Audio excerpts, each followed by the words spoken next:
Qasidah yang ke-4 akan cobakan sebuah qasidah yang berkenaan dengan kisah-kisah Rasulullah sallallahu alaihi wasallam.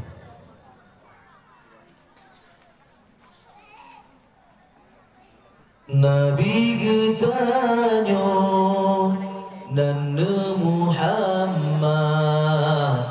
manyang derajat Rasul mulia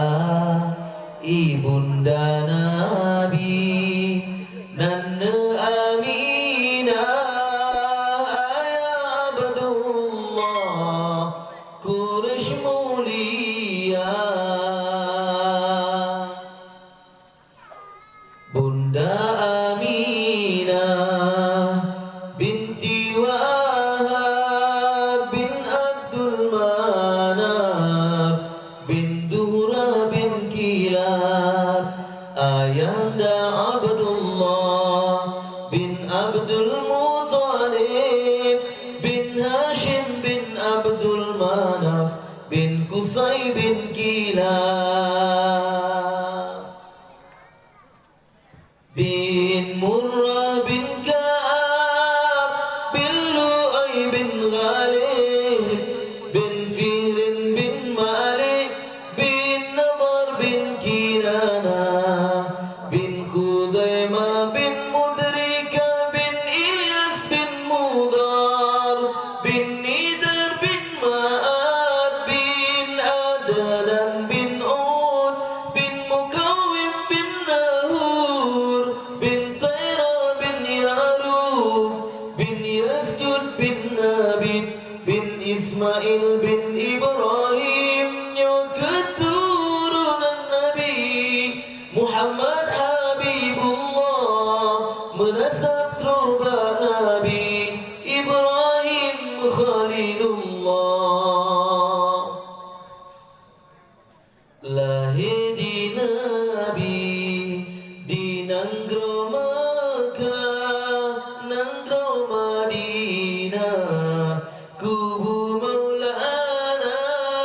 urus selanyan tangkai 12 nibatun gajah Rabiul Ula umur 2 bulan dalam kandungan ayahna sayang netinggai dunia yatim lam kandung di Rasulullah kata li ayah lahir Maulana kamati apui majusi semua hancur dumpuna patung-patung berhala sampai ura bergetar Ka'bah senang di Ka'bah dengan lahir Maulana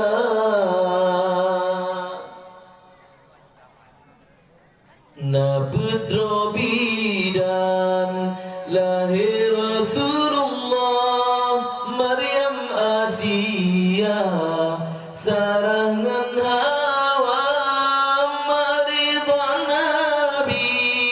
Nana Suwaibah Halimatu Sa'diyah Maridha kedua umunan tun di Rasulullah hendak Allah sakit di pamahana trip sakit wafat Aminah leteli ayah kata lempama yatim piatu masa jud Nabi hendak barabi yang kehudib Maulana tinggal saja ni Abdul Muttalib yang asuh hudib masa jud di Maulana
Nabi getanyo